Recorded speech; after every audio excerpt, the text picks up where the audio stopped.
What's up, everybody? It's Gary B, and this is the Sports Card Strategy Show, because you know this, there is no off-season. No off-season! When you get into this game, the reason why you pay someone like Paul Hickey to get your sports card strategy together is because when you're starting out, you need perspective, you need wisdom, you need insights. And so he's been around the track enough times where he can actually coach you up and guide you. Doesn't mean he's going to take you to the promised land tomorrow, but you now have a coach by your side that can advise and kind of even create these pathways where you can get the education yourself. And that's a lot better than thugging it out on your own. The kids better buy my rookie card now, because after this year, the price ain't coming down. Welcome in, everybody. I'm your host, Paul Hickey. It's time to sit back, listen, learn, and earn with me on the Sports Card Strategy Show. I created this show about 4 years ago because I needed something to help me make money flipping sports cards in the city, and there was nothing out there doing it.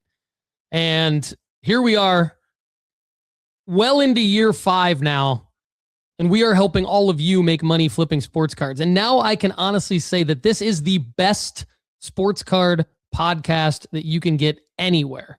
It helps you stay in the hobby by learning what to do, what not to do, when to do it, and ultimately use data-driven sports card investing advice to make money flipping sports cards.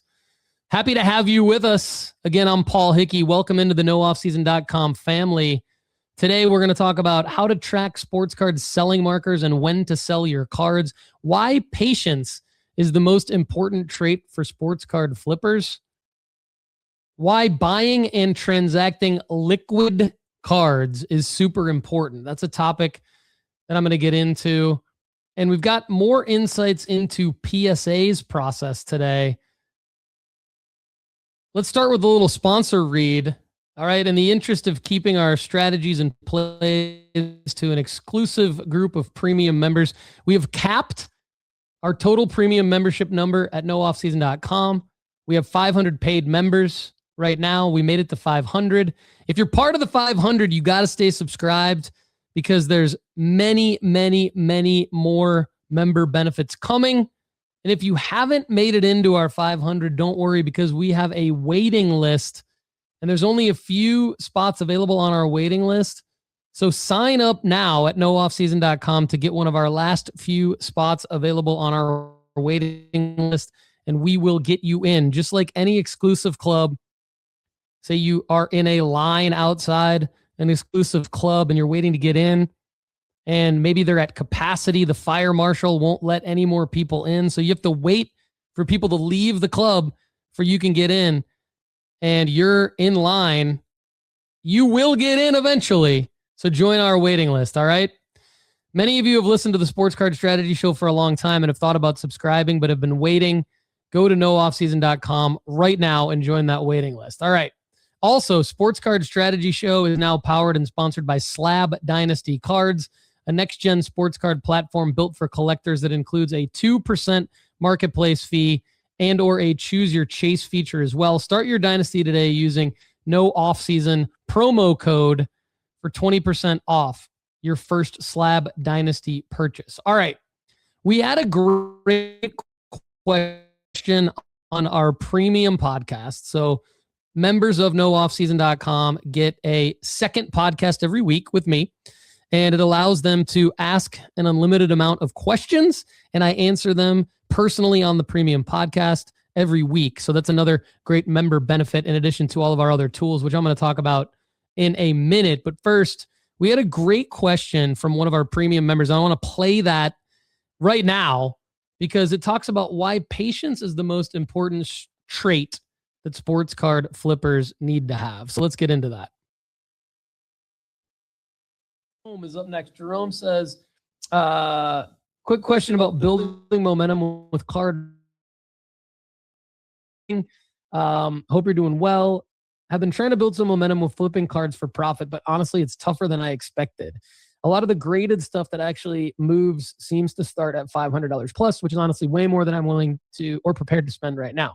I also looked into the raw to grade play, but that 60 to 90 day wait before seeing any return feels like a long stretch. I'm not looking for a get rich quick stuff. I'm just trying to find realistic ways to get some wins under my belt and start building a rhythm. Are there any strategies you could recommend for shorter timelines or smaller starting points? Maybe certain cues you look for when hunting for underpriced cards that can be flipped faster. Also curious if you think tools like Card Ladder help with that to supplement the no off-season tools, or if there's something better for finding short-term opportunities. And then Jake has a question next that kind of goes along with that. So I'm going to answer Jerome's questions while I'm kind of also stating Jake's and answering Jake's. So it's going to be another like 10 to 15 minutes of just kind of mush here coming up, but I'm going to do the best I can. I think it'll work out well. Card Ladder, no. Market Movers, yes. Go to marketmoversapp.com. Use the promo code no off season. It'll save you 20%. That you just do the $9.99 if you want. That is a good tool to get a lot of the information that I give you guys. But really our rankings, I mean, you really don't need anything other than nooffseason.com. But if you want like additional historical data to do some analysis on your own, based on a lot of the stuff I talk about, Market Movers for sure, not Card Ladder. Again, use the promo code no off season. It'll save you 20% at marketmoversapp.com. So I hope that helps. All right, let's read Jake's question because his is very, very similar to Jerome's. All right. For newer flippers trying to grow a small bankroll, what would you prioritize? I'm starting with limited capital, so tying up a few $100s in one card or waiting 3+ months on grading isn't always realistic. In that situation, what would you recommend focusing heavily on sub $50 raw to grade opportunities to build capital first, or is there a better way to scale early? I also enjoy short to midterm flips. How would you suggest using your rankings and higher end market signals to identify profitable opportunities in the $20 to $80 range? In other words, how can smaller bankroll flippers effectively apply your framework without needing to make $300 plus plays? Appreciate everything you do. All right, so Jerome and Jake, I think the first thing, and this is kind of why I said what I said at the beginning of the episode, like it's a long game. When you first start flipping sports cards, I would say the toughest is like the first 3 to 9 months, because you have these thoughts that you guys are articulating very well, which like the thought is like, man, I want to do this. I get how it works. I only have so much money. I only have so much patience. I need to see results. That's how I was the first like 3 to 9 months. And, you know, in my first year, PSA shut down and they had a bigger backlog than they do now. And they basically like shut down. They were like, we're not taking any submissions. We're only going to get through our backlog. And if you have cards in our backlog, we're going to charge you the price that we committed to when you made your submission. But your cards could be sitting in our warehouse for months. We don't know when we're going to get them back to you. That's literally how it was. And they said for any new submissions, it's going to have to be $100 or more per card. And you know, maybe we'll get them back in, I think it was like 30 to 45 days or something. So it wasn't great. And there were a lot of challenges, you know, so we had to adapt our strategies. We had to figure out, how do we do this? How do we make money? And I'm just going to be completely honest with you guys. If you're not willing to wait 6 months, 9 months, this isn't for you. Like, you need to be able to wait. You need to be able to be patient to get your cards back from grading. You need to be able to be patient to buy a card and then wait until it does go up in value and sell it when we tell you to sell it, per the sell alerts tool that I talked about earlier, or just the overall market cycles.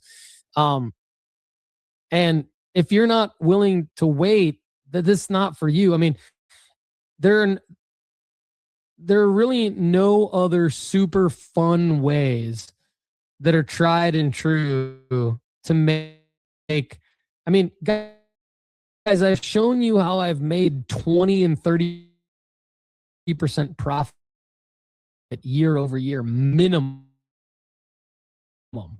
with the strategies And using the tools that I share with all of you at noseason.com. So I'm going to answer your question, but now might get 100 sudden within the next 3 months. It's worth 500, and that is great. More often than not, you're gonna have cards that you're gonna have. Say you have 100 cards or 10 cards. It doesn't matter. Out of your 10 cards, 7 of them you're gonna break even on. 2 of them you're going to make 130% on, and 1 of them you're going to lose 70% on, and then that's going to be your outlook. And you know, you're going to have 100 cards, and 10 of them you're going to make 130% on. 80 of them you're going to break even on, and the other 10 you're going to lose 70%, and that's going to be your outlook. You know, so it's like that is how it works. You know, you're going to make 30 to 50%. 20 to 50%. You're probably not going to lose. I would say you're definitely not going to lose money, and you're more often than not going to make more than 50%. But I would say your expectations need to be,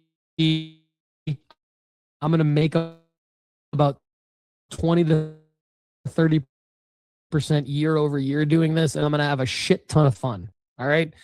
Once you do it, once you've been doing it for a year, you now have cards. You've created momentum, enough momentum over that year to where, regardless of you back from reading, degrading, like, you know, SGC slow, Beckett's slow. So pick your point, right?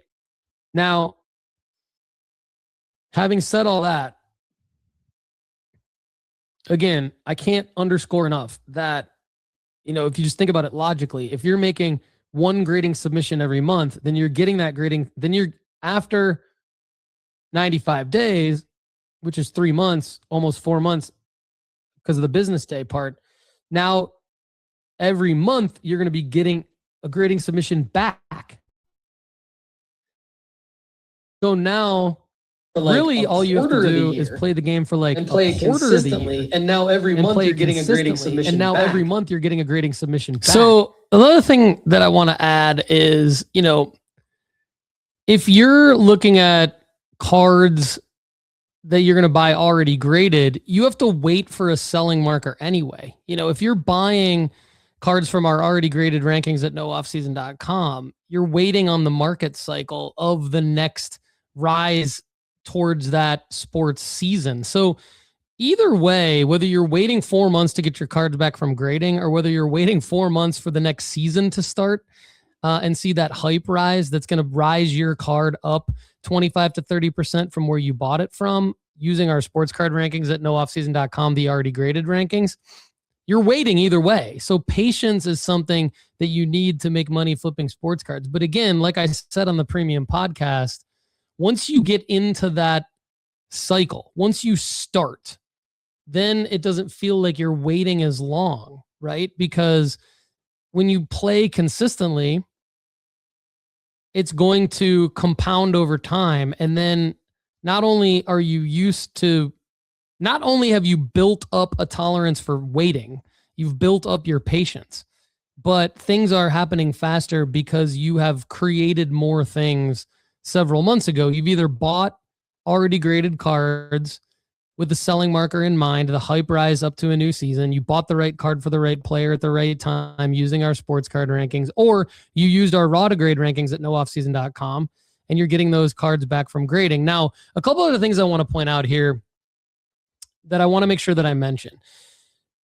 First of all, grading, if you're grading and you're waiting, the game is buying in bulk and grading in bulk. The game is not necessarily to look at our sports card rankings raw to grade and make one one purchase and one play. So for example, I've been touting the Kobe Bryant PSA 9 to BGS 9.5 play a lot. But if you go back to the original episode where I first talked about that play back in like November or December, it was saying like, you got to buy 30 of these, like buy 30 of these, not one, not two, not three, and then be disappointed when you get a BGS 9, which I actually think that's happening with a lot of you. Like raise your hand right now. If you're driving, if you're walking the dog, if you're at the gym, whatever you're doing, listening to this podcast, if you're at work, raise your hand right now, raise it up. If you have only bought 1, 2, 3, 4, 5 of those, and that you're disappointed that you got a BGS 9.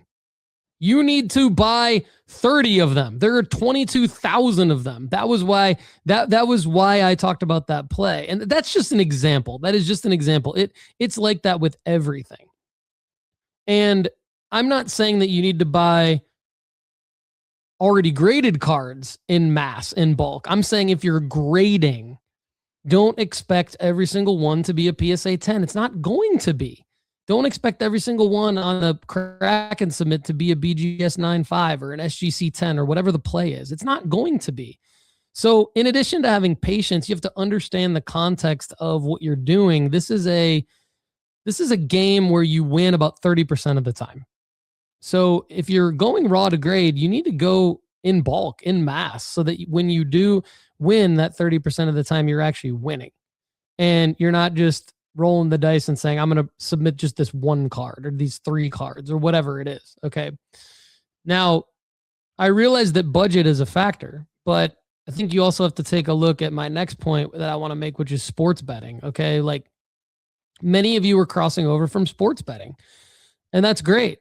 But sports card flipping is way better, because if you place a bet on a prop, a player prop, for that one game and you lose, you're done. And yeah, I know that doesn't teach patience, but wouldn't you rather have a chance to win that same prop bet? So for example, you bet on Anthony Edwards, the over on points or points, rebounds, assists combined, or whatever the player prop is. There's a million player props for every single player, right? Now, you have one shot at that, one game. If that doesn't happen, you lose, you're done. But if you buy an Anthony Edwards 2020 Prism Silver PSA 10 and it doesn't materialize in May, you're not done. If you bought it in an auction, just be patient, because it could materialize in October. So that's another reason why patience is the most important trait sports card flippers need to have. There's a lot of reasons, and I hope I just unpacked that well for all of you. Thanks to Jake and Jerome and everybody else that are premium members for bringing that topic up. I think it was a great segment from the premium podcast to share on the Sports Card Strategy Show. Next, I want to talk about other benefits of nooffseason.com, because I think this is really relevant, and it's relevant to my story too. So like, as I've built this business, the Sports Card Strategy Show and nooffseason.com, I mean, I think the first thing I needed to do was just document my journey flipping sports cards. And there were a lot of L's early on. If you go back and you watch or listen to earlier episodes, say in 2021 and 2022, we're documenting our L's, our W's, our buys and sells, what worked, what didn't work. We're documenting. Once we get into 2023, we're winning most of the time. And that's because we learned for about 18 months what to do, what not to do. We developed our own guideline strategies and plays. We developed our own ranking system that evolved into talking about the ranking system even more. And still to this day, we talk about the raw to grade rankings. We talk about the already graded rankings. We've got other great tools at nooffseason.com, like the card analyzer and predictor tool, to help you sort of pre-grade everything before you send it in for grading. We've got the My Athletes feature. We've got, as you're searching for your athletes and as you're pricing things out using the card analyzer and predictor tool, we've got the top auctions feature as well, pulling in the top auctions from eBay, top curated auctions from eBay. And then we've got the find deals feature. So as you're looking at cards, you can click find deals and get the most up-to-date eBay auctions that are ending soonest for those cards that you're pricing out. So there's a lot of features that we've built, but one of the things that I haven't talked about in a while is I used to do a one-on-one program. And in 2023 and 2024, I used to meet really weekly, not with every single one-on-one member, but at one point we had about 40 people that were one-on-one members with me. And so what you got, it was about $1,000 for the year. And what you got was you got calls with me, about 4 calls throughout the year. And then you got me as your one-on-one strategist behind the scenes. So I would email you, I would keep track of all your inventory for you. I would tell you what to buy and when, I would tell you when to sell, and I would keep track of your P&L, your profit and loss statement for you.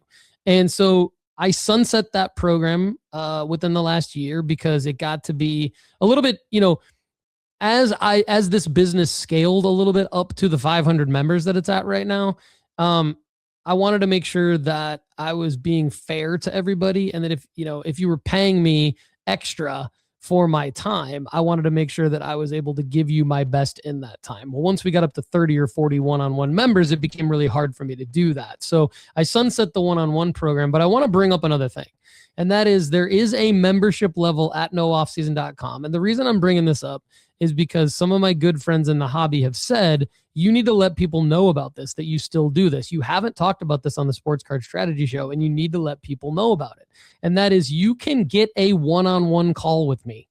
You can get a one-on-one call with me. So if you're a fan of the show, if you consider yourself a diehard Sports Card Strategy Show listener, consumer, a member of the nooffseason.com family, whatever it is, and this would be best for people that aren't currently members of nooffseason.com, but really, really want to be and need something to push you over the edge, there are 3 spots open to get a one-on-one call with me. So it is a annual membership at nooffseason.com plus a one-on-one call with me. And so it's $1,500. It's annual plus a call with Paul. There's only 3 spots left. So I just wanted to throw that out there before we get into our next topic. You can also save up your member points. So if you're a premium member at nooffseason.com, every time that your credit card is charged, you get bonus member points credited back to your account. You can redeem those member points for several things. One of them is a small group call with Paul. So that's another way to get a call with me. You don't have to pay extra money. If you just save up your member points, you can get a small group call with Paul. So many of you who are premium members at nooffseason.com that are listening to this have enough member points to go redeem the small group call with Paul. Go do it. Go do it. Go to nooffseason.com right now and do it. All right.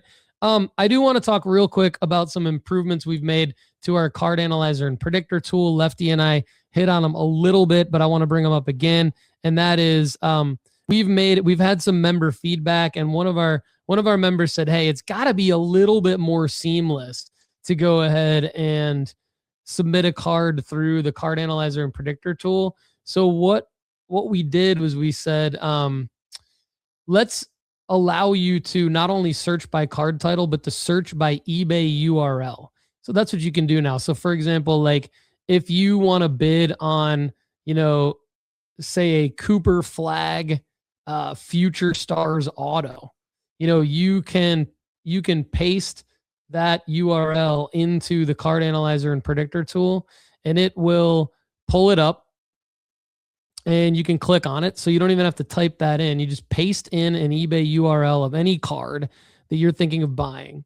And then it's card analyzer and predictor tool is going to go ahead and price that card out for you. So you just need to select more than one, then click chart, and then click analyze card. See the find deals? Here's the find deals I was telling you about. So actually, if you click find deals, you'll see like here are the eBay auctions for that card right now. And these are priced at, lower prices than the last sales. So this 810 right here would be that auction to go bid on. But where I was going with this is once you submitted it via the eBay URL. But so the premise is submit this to the card analyzer and predictor tool before you buy it, right? Because you want to know what we think it's going to grade as. So then click Analyze Card. The beautiful thing about this is all you did was enter an eBay URL in, and now it's pulling in the images from that eBay listing. So you go ahead and submit the front and back image, click grading analysis, and then it just puts you right into our centering tool. You use the centering tool, upload back, upload front, and then submit for further analysis. And then you get that analysis on your dashboard at nooffseason.com. So I wanted to bring up that recent improvement and show it to you. The card analyzer and predictor tool improvement. So another thing I wanted to bring up, because this was a big topic during the last premium podcast episode as well, is grading with nooffseason.com. So number one, what I noticed through PSA is that some things have changed a little bit. And one of the things that have changed that we haven't talked about at PSA is the limitations on what you can submit in the PSA bulk value submission. So there used to be sports only and TCG only, and sports only was broken up into two different categories, pre-1980 and 1980 through current. Okay, now from using PSAcard.com, a lot of people get their news secondhand and then they regurgitate the same secondhand news. Whatever you get from the Sports Card Strategy Show is from our own experience using things. We are firsthand information being reported directly to you from our experience.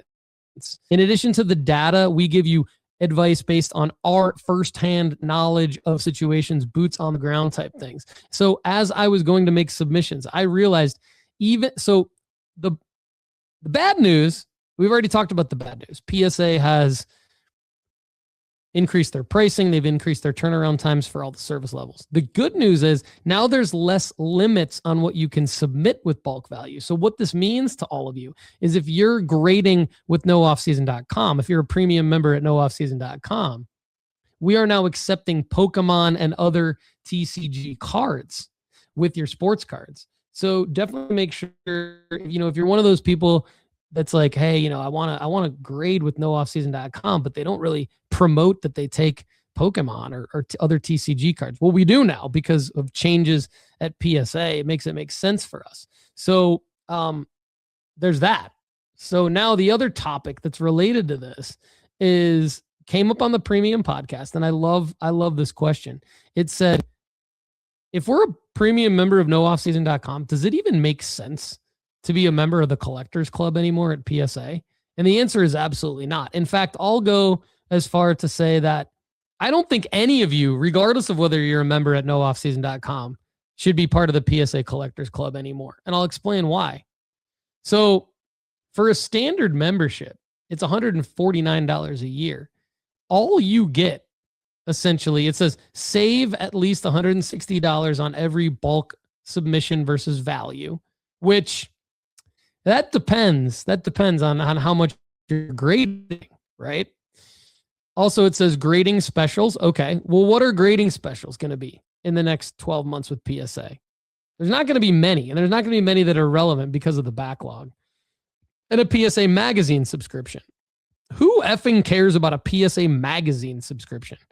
When's the last time that you even opened your PSA magazine, right? Like, I just have a stack of all of my PSA magazines unopened in my closet, and I think I'm just going to sell them all on eBay. So saving $149 a year makes a ton of sense. Use that $149 a year. Do you want to know how much a membership at nooffseason.com is? If you join the wait list, it's only $30 a month or $149 a quarter. So you could spend $300 a year at nooffseason.com, get all of our great tools and the grading included. So why would you spend $149 or $199 to be a token PSA Collectors Club member? $199 a year is you also get Card Ladder Pro valued at $200 a year. Again, if you're a nooffseason.com member, you don't need Card Ladder Pro. You get way better data than that, and you get data-driven action items fed to you, not just the data. You get the data-driven action items, what to do based on the data. So stop your PSA Collectors Club memberships right now and just be a nooffseason.com member, because we grade for you at no additional cost. It's just the pass-through grading cost. And you get our help with all of it. You get your grading dashboard and all of that stuff. So I don't even think it makes sense to be a PSA Collectors Club member, especially if you're a member of nooffseason.com, because you're essentially paying the same amount and you get our tools and the ability to grade, which is better than a PSA magazine. And even if you're just a listener of the Sports Card Strategy Show and for whatever reason you will never sign up as a premium member at nooffseason.com, if you just look at the pricing for grading right now, it's not that big. Like, bulk value pricing is $25 a card. And so that's Collectors Club only. That's the benefit they're giving you. And it's max insured value of $500, and it's a 95 business day turnaround time. But value is $33 a card. And so it's 75 business day turnaround time. So you're actually, this is backwards. They're actually giving non-members. So you're spending $149 or $199 a year to be a member, but you're getting a 95 business day turnaround time. Yeah, you're saving $7 a card or $8 a card, which can add up if you're making, but it's a 20 card minimum. So it's a 20 card minimum. So to be a Collectors Club member, you have to pay, you're paying them $150 a year or $199 a year. Then you have to have a 20 card minimum to get the $25 a card rate, but you get a 95 business day turnaround time. Now you can not pay $150 or $199 a year. You can just pay $33 a card and you can get your cards faster. That doesn't make any sense. So what would make sense, hey, PSA, here's what would make sense. If I were running your business, I would say, be a Collectors Club member, and we're going to give you the 75 business day turnaround time and the $25 per card rate. And if you're a non-PSA member and you go value at $33 a card, then those are the people that get the 95 business day turnaround time. So I think PSA has that backwards. I mean, I know they're trying to figure out how do they do all this stuff with the backlog and everything, but I think that's what they've got backwards. It's that one little detail of, if you're a Collectors Club member, you should get the discount per card and the better turnaround time by 20 days. It's just, I think it's ludicrous. So stop your Collectors Club membership, be a member at nooffseason.com, and we get you what you need from a grading standpoint from whatever grading company you want, PSA included. All right. Now, I do want to talk a little bit about selling your cards. And I want to take the angle of, we've had a lot of questions because I talk a lot about when to buy and when to sell specific sports. And in general, and many of you know this already, but in general, it's buy during the off season and sell during the hype ramp up of the season, regardless of sport. So for example, football would be like buy in February, March, April, June, maybe not May because the NFL draft hype, but maybe May, June, and start to sell in July and August, right? And so you can take whatever sport and you can say the same about it. You could say basketball buy in like April, even though it's the season, it's like kind of like dull point of the season. Buy in August and then sell in October or sell in May during the playoffs, right? You could say baseball, buy in November, December, and start to sell in February, March leading up. There's also a baseball pocket in like April and May where the prices dip, and then you can sell higher in July. It dips a little bit in August, and then it goes back up in September, October, right? But it depends. It always depends on the card. And it always depends on not only on the card, but what you paid for the card.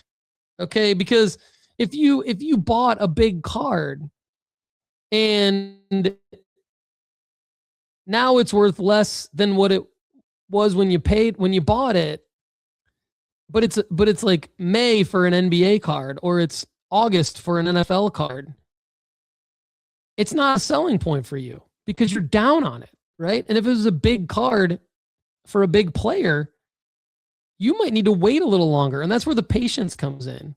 But there's strategy behind this, because we always talk about only buying cards with a selling marker in mind. But there's also a point of intersection between availability and desirability that equals liquidity.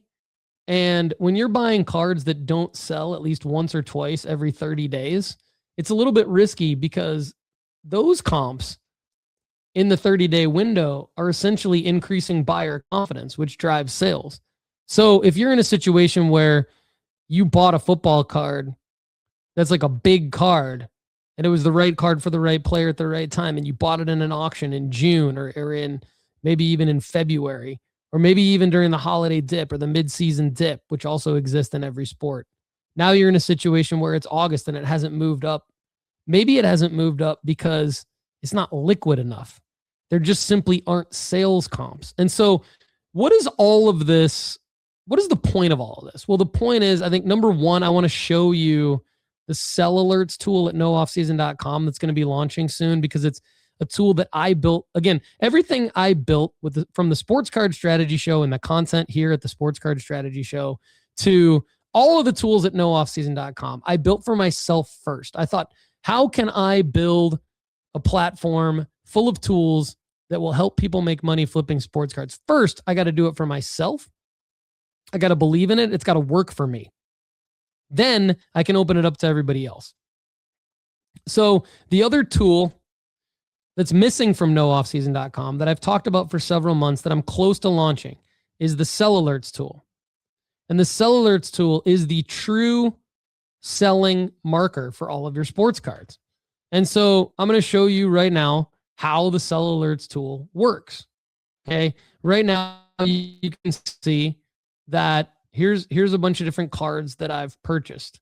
Now, it's not all of the cards that I'm holding. I'm in the process of adding all the cards that I'm holding. But right now I'm going to add a Shohei Ohtani card, 2018 Topps Chrome Update HMT1 PSA 10. So let's go ahead and add that card with each other here. So I'm going to go Shohei Ohtani. And this is a tool where you do have to type everything in. 2018 Topps Chrome Update HMT1 PSA 10. The date I purchased it, I'm going to go to my eBay account for this, and I purchased it on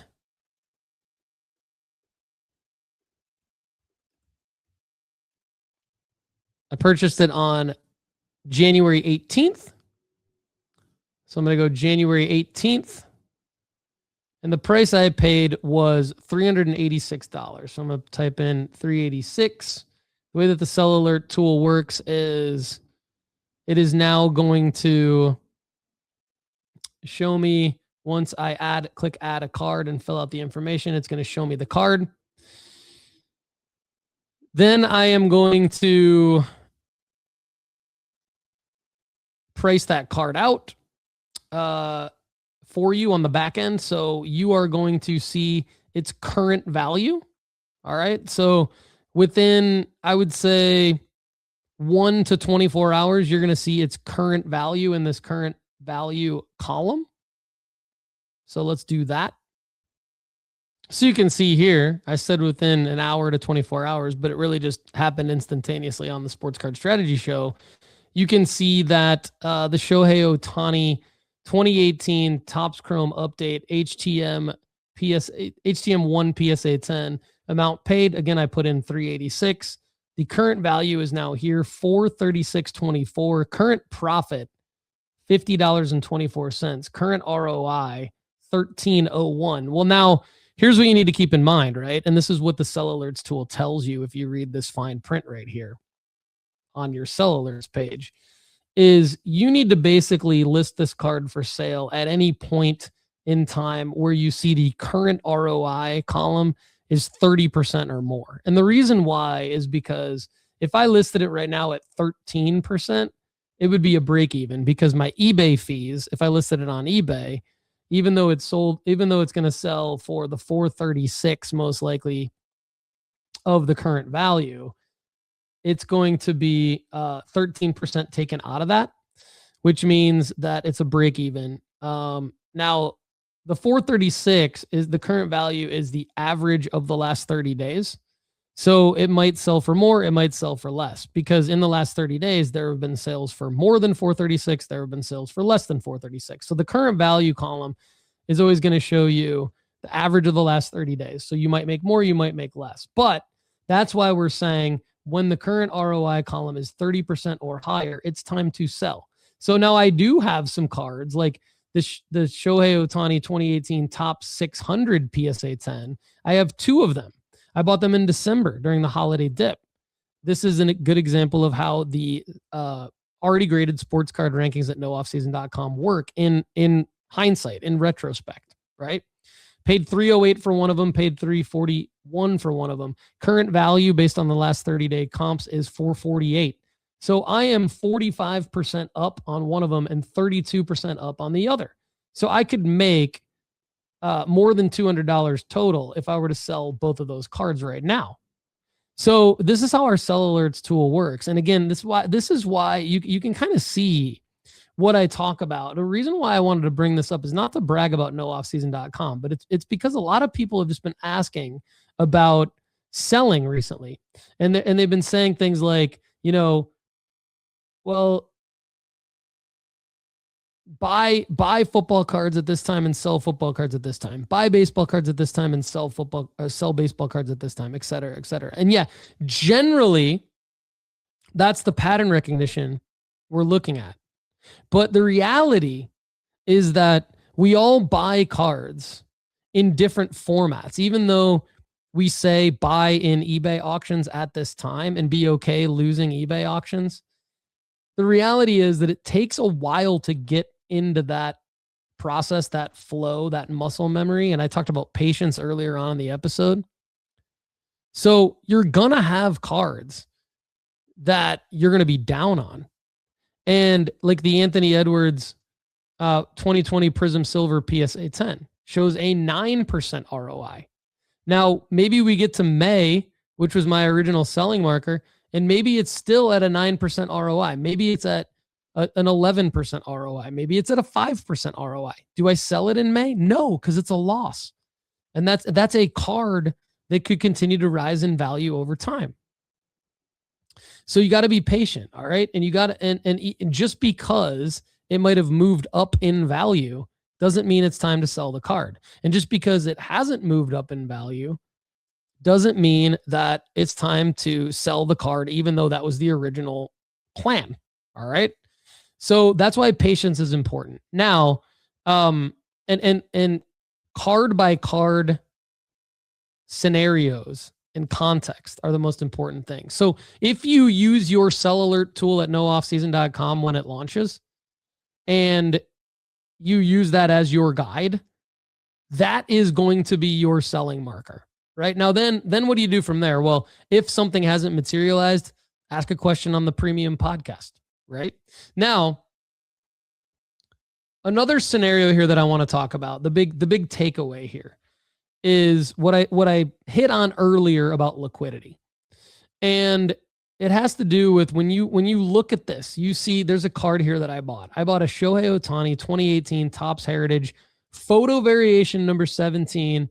PSA 8, but I bought it raw, and I paid $530, about $530 for it raw. And then I had it graded, and then it got a PSA 8. So it's in here as a total cost of $556 as a PSA 8. Well, the current value shows 0. The current value is not 0.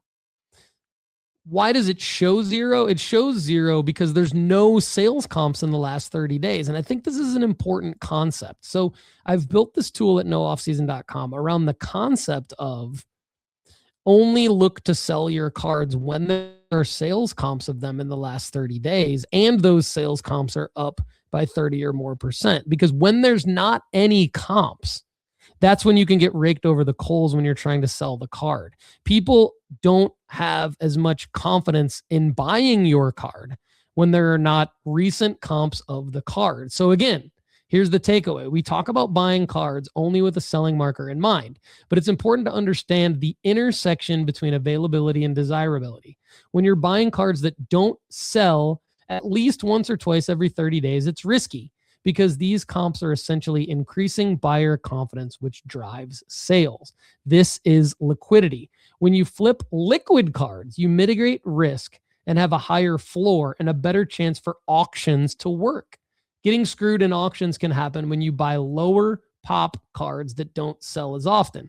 Comprise your portfolio mainly of liquid cards. Now, I'm not saying to only buy liquid cards.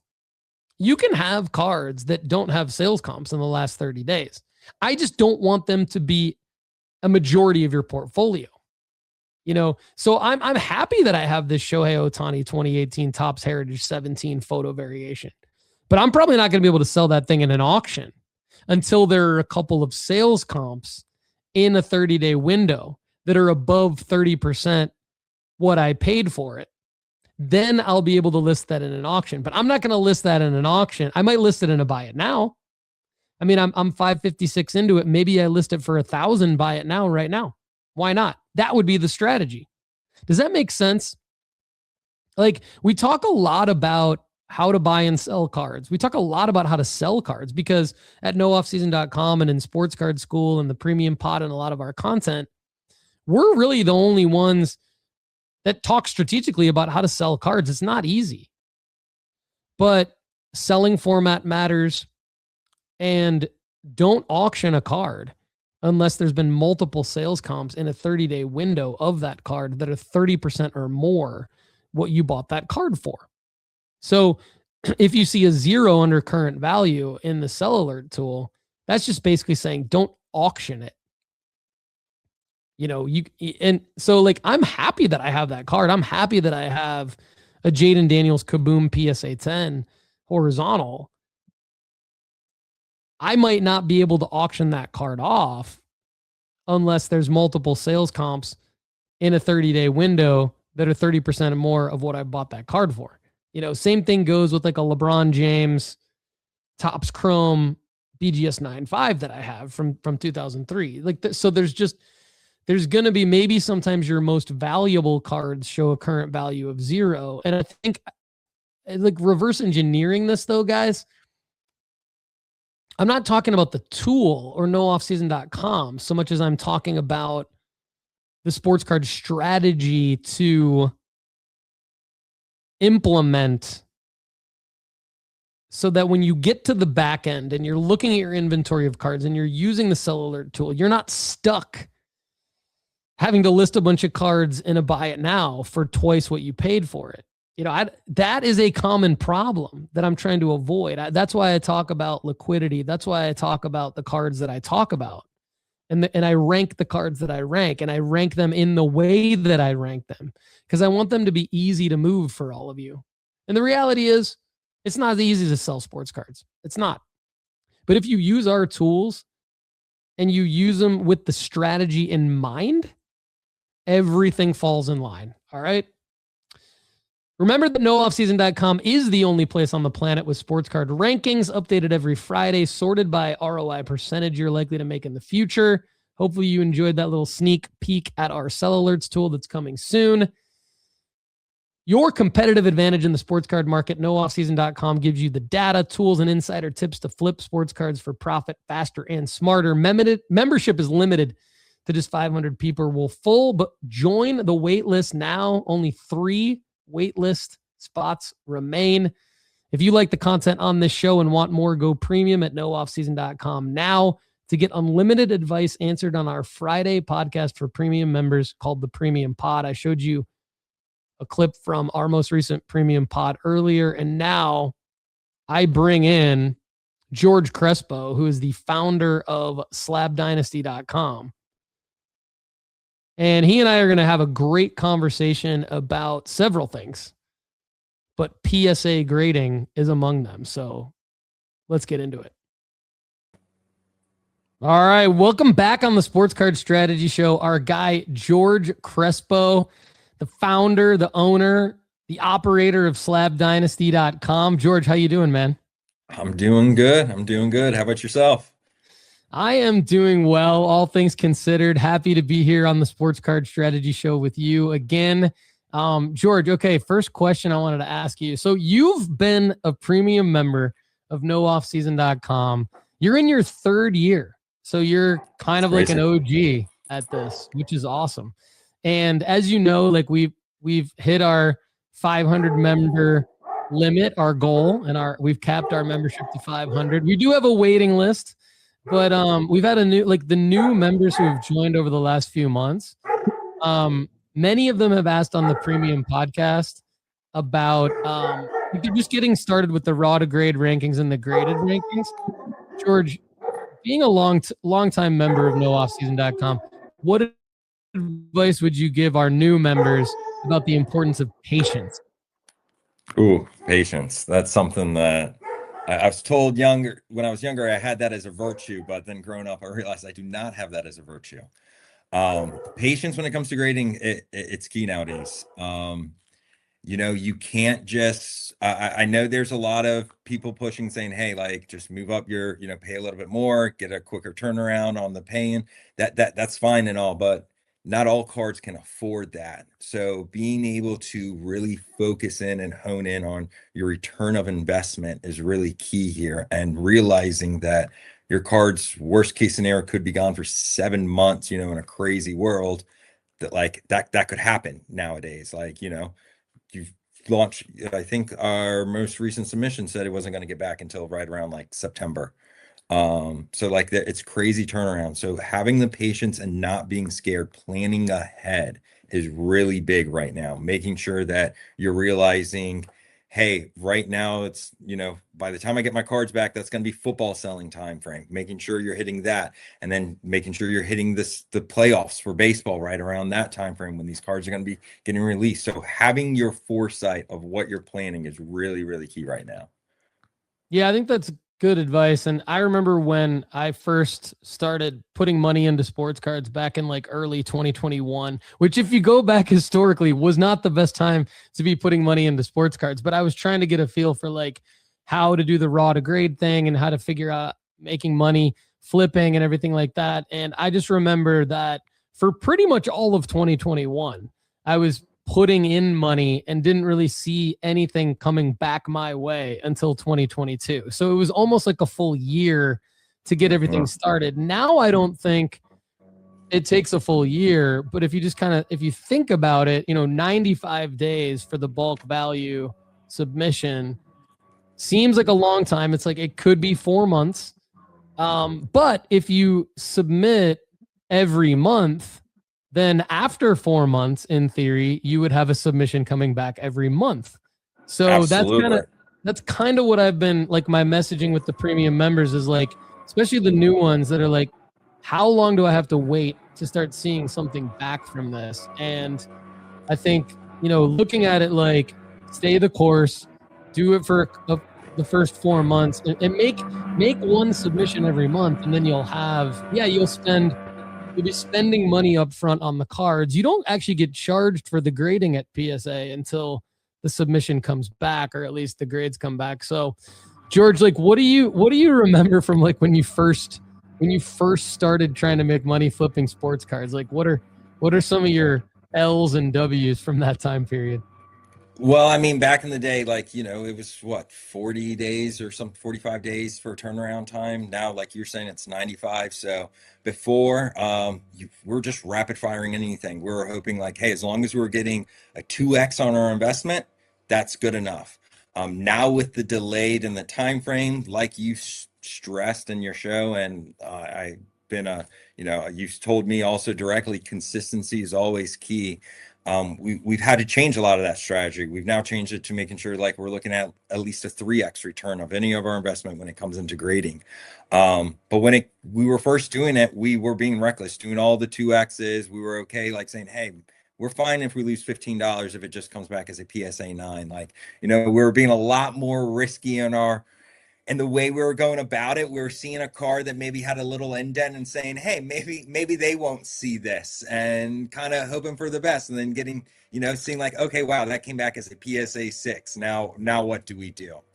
The worst one that we did, that I would say that I probably did, was I cracked, I'm not sure which one it was, but it was a Luca. I want to say a contender, his rookie contender autograph. It was a BGS 9.5. I was thinking, hey, I'll crack this, submit this over. It had 3 subgrades out of 9.5. I was like, you know what? PSA is probably not going to be as picky here as BGS. Let's hope for the best. PSA gave it a 6. Cracked it out, resend it over to BGS, saying, hey, maybe like I'll get back the 9.5. They gave me an 8.5. Everything had dropped on all the subgrades and everything. And then I just went through we resubmitted it 2 more times. I think the highest grade we ended up getting was an 8.5 with PSA as well, which we ended up sticking with. So we ended up making sure at the beginning, like we were playing a little reckless on what we were submitting, not really thinking, or we were taking the chance saying, hey, just because it might not get that 10, it's not that big of a deal. Hopefully it will. Because, the turnaround times were way less than now. Because of the turnaround times of where they're at, we're only making sure we're submitting PSA 10s now to make sure we're not taking those losses like we were before and those bigger for risk. We're still doing cracks to submits, but we are being a lot more particular with that, just like we're being with our raw card submissions too. I mean, I think it's great that you share that story. And to a certain extent, I've gotten away from sharing as many L's on the Sports Card Strategy Show. And I think maybe that has created some of the questions that I'm getting from premium members about this. Maybe I need to go back to sharing more L's, because I think when we do that, we let everybody know, especially the new people coming into the hobby, know that like, look, you're going to take your fair share of L's, and that, that's going to suck, but it's going to make you better in a lot of different ways. It's going to make you better at pre-grading your cards. It's going to make you better at, like you said, just being selective about what you do grade. So, definitely tweaks to the strategy these days. Okay, George. So before, I have a few more questions I want to ask you. But one is like, in your journey building your hobby business and building slabdynasty.com, because I know it was kind of it wasn't like you started going, okay, I'm going to build slabdynasty.com. It was like you were into flipping sports cards, and then you've also built slabdynasty.com. How many cards would you say roughly that you've graded with PSA? Like, what's your estimate? Oh, last year we graded over 18,000 cards with PSA. This year, I think we're on track to do close to about 30,000. So there you go, everybody. Like that is who we're talking to here. We're talking to a man who's graded way more cards, I would say, than any of us combined, which is really, really cool. And it's one of the reasons why we love having you on the show. So let me ask you this. We've talked about this in recent episodes. Lefty and I had a good discussion on it last week on the show. In light of the recent pricing increases over the last few months and turnaround time increases, how has your grading strategy been affected overall? Oh, greatly. I think we've been touching base on it back and forth this whole time. Even just our submissions, like just what we send in, is now we're being more strategic about it. We found something that I'm not sure if this is really something we found, or maybe you've even talked about it on one of your other podcasts. But even when it comes down to our shipping, making sure that we're grouping our packages together has been helping out with it. We now only do any value bulk. We make sure that it's at least 100 card minimum, just because of our return investment strategy. that we're looking for. And then we also make sure that it is grouped in with an express grading card, a card that we're spending over $150 for. That way they get both of the packages at the same time. They're opening them up. We've been seeing some of our packages have been having about a 30 days cutoff of their grading time frame, which has been fantastic. It's really, you're focusing on the details nowadays when it comes to grading, on what you can do to shorten it, save as much money, as well as we have stopped trying to be so penny saving, if that makes sense. Before, if we submitted a card that we thought, hey, if this does get a PSA 10, they're going to upcharge us. A lot of times, if we think that card's getting a PSA 10, we are just paying for that upcharge immediately. We're putting it down there. We're saying, hey, like, we understand, like, it might not get that, but it's worth getting that card back quicker now than having it sit with 90 other cards that are going to have a group value of $200, $250 a piece, right? So it's just becoming a lot more strategic and a lot more granular on what we're focusing on before. Because before, we would try to save that $150, group in that card that we're thinking they would give us that upcharge in with a big value bulk, thinking like, hey, if we can save that money, that's great. Now it's just not worth the time or the headache. That's super interesting. I want to break that down a little bit further here in a minute. But let me ask you this. One thing Lefty and I talked about last week is it seems like the QA process has taken longer than even the grading portion. Now, I say that anecdotally, and I mean, I think people will probably respond differently to that. But to me personally, when I monitor our submissions at nooffseason.com to PSA, I see there's assembly, and then there's QA. And I know that there's two different checks of QA, I believe, 1 and 2. And, I know that you have some contacts at PSA just because of the sheer volume of cards that you grade with them. And because you're a great guy, you like to make friends everywhere. So what can you tell us about your experience, like with like the different, the different phases of the process at PSA? Like, I think you gave a great pro tip a minute ago where you were like, hey, if you can put a bulk value submission in with a, say, value max or something like that in the same package, then it forces them to open the package quicker for your bulk value, which is really good pro tip. And so maybe that helps get it into grading faster. But what can you tell us about your experience with, like, and it could be anything related to the different service levels or just in general with just, it just seems like things are taking way longer in the finalization of getting us the cards after grading, is my point, than it ever has, that's the part that's confusing to me. I think if there's a backlog, it makes sense that it would take it longer to get into grading and that grading would take longer. But in your opinion, based on all of your knowledge with grading at PSA, why do you think first of all, are you experiencing what I'm experiencing? And then secondly, if you are, like, why do you think that end of things is taking so much longer? I mean, first off, I want to ask the question is, why do they tell us when they've graded the card, we still have to wait like 3 more checkpoints until they tell us what the grades are? I think that's the biggest gimmick. Like, just tell me what the grades are the second you graded the card, so then I can start planning ahead for it. That's my first big nut in all this. But no, absolutely, it's taken a lot longer on the assembly process, the Q&A.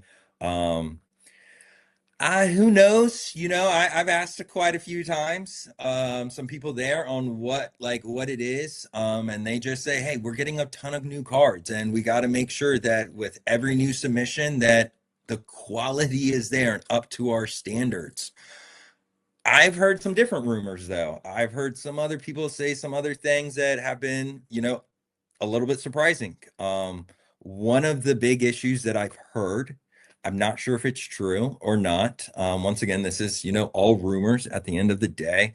Little birdies told me this on a wire while I was walking to my car type thing. I've heard they do not have the capabilities to actually seal the amount of cards that they're getting in a timely manner right now. And that's the issue. They're not actually putting the money into the technology to improve the process of encapsulation to get the cards out to people. when it comes to grading, I mean, anyone can tell you they can grade 20, 30, 40 cards in an hour. Like that's not the issue here. And I think anyone can tell you that, you can hire a bunch of graders and you can fix that pretty quickly. So that is what I've been hearing is what the cause of this issue is. They have the right amount of graders to be able to sustain the process. It's the encapsulation issue right now is what is bottlenecking most of this.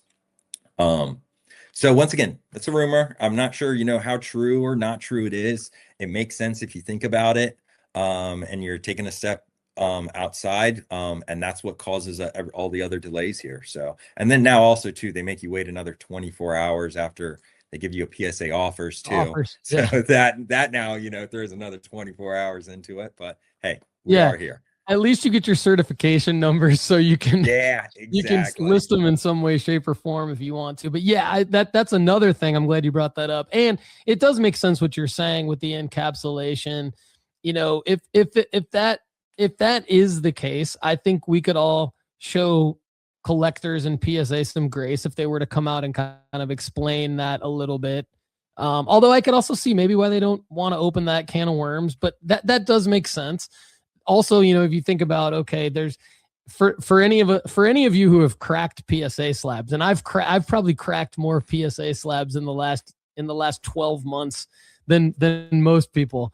And the ones that just come back from grading fresh are like, I call them like the gooey slabs. They're gooey. They don't just like crack at the top like regular plastic. You have to kind of pry them open. And that's different than the slabs from just a few years ago or a couple of years ago where you could crack the corners off and they just chop right off clean. And so I guess my point there is that like reverse engineering that, I mean, they've obviously had new encapsulation machines installed for these new slabs, and they also have old ones. They have different ones that I know they bring to events. So it's definitely like a work in progress still. And I think to kind of put a bow on this, you made me think of the fact that if you're one of the top people at PSA, you want to make sure, and all of us want to make sure that people can't counterfeit PSA labels or slabs.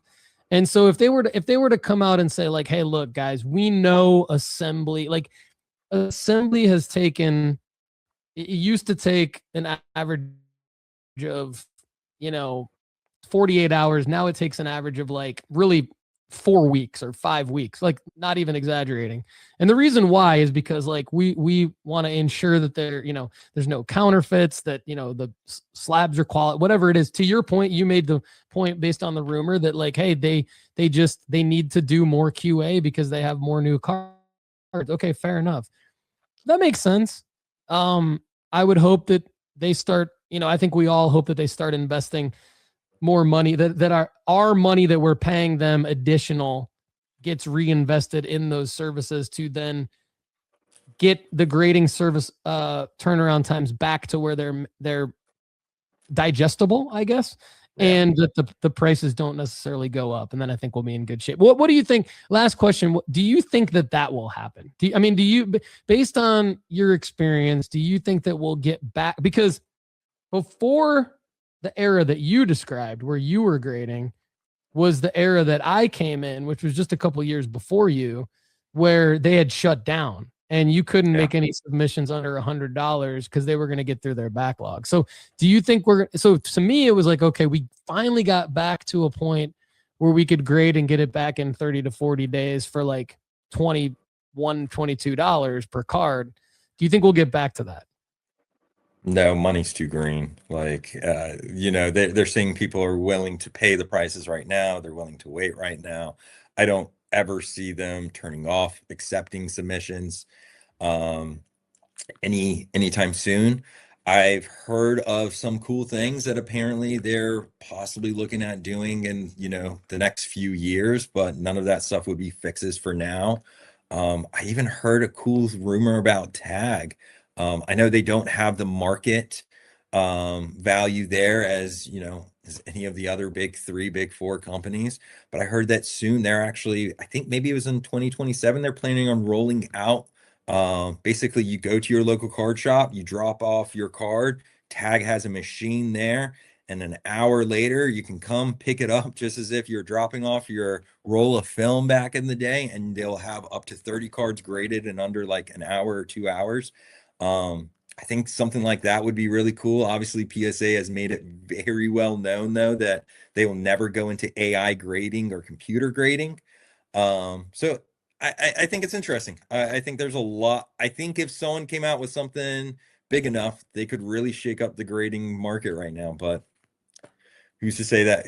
Who's to say what that will be whenever it does come out? Very interesting. Very, very interesting. All right. More to come on this. George, before we let you go, give us the Slab Dynasty update, man. What's going on with Slab Dynasty? So we had a rollout with our marketplace. We're really excited about that. By the way, all your premium members need to reach out to us at support@slabdynasty.com. Send us over your premium email. We're going to confirm it all with Paul. Once you do, we're going to put you up there so that way you'll have a 0% seller fee on any and all cards you sell on our platform. So we're really excited about getting that launched. Sorry, that little pitch there to all the premium members. But we're excited about the launch. We got our offers up. Within our first week, we actually had over $100,000 in sales go on through just our marketplace. That doesn't sound like a lot when you think about eBay doing their tens of millions, but it showed a good engagement. A lot of our users right now are looking through our marketplace. They're making purchases. We had even a purchase of up to a $10,000 card already sold on the marketplace. So there's also some guys looking for big cards on there too. So we're excited to see where it goes. And actually starting next week, we're going to be rolling out our trade features. So by next Friday, you're going to be able to offer trades with any of our members, shoot them a DM, negotiate with them, and figure it all out. We're coming out with a really cool platform and a layout for the trades. So we're excited. And once again, those are only going to have a 2% fee too attached to it. If any cash is transacted in that trade, if it's just card for card, it's 0 fee. Y'all keep the transaction, and 100% of everything is still verified through us, which is another cool thing too. Awesome. George Cresbow, thanks for being an awesome member of the nooffseason.com fam. Everybody, check out slabdynasty.com. Thanks again, George. Thanks, Paul. Thanks so much for being here with us on the Sports Card Strategy Show. If you enjoyed the content on today's show, there's plenty more waiting for you at nooffseason.com. Just go to nooffseason.com right now. You get our formula-based sports card rankings, sports card school, inventory tracker, the ability to grade with us, and the premium podcast where we answer an unlimited amount of your questions. Check it out right now at nooffseason.com. For everyone at nooffseason.com, I'm Paul Hickey. Thanks again for being here with us on the Sports Card Strategy Show. We'll see you again soon. Have a great day.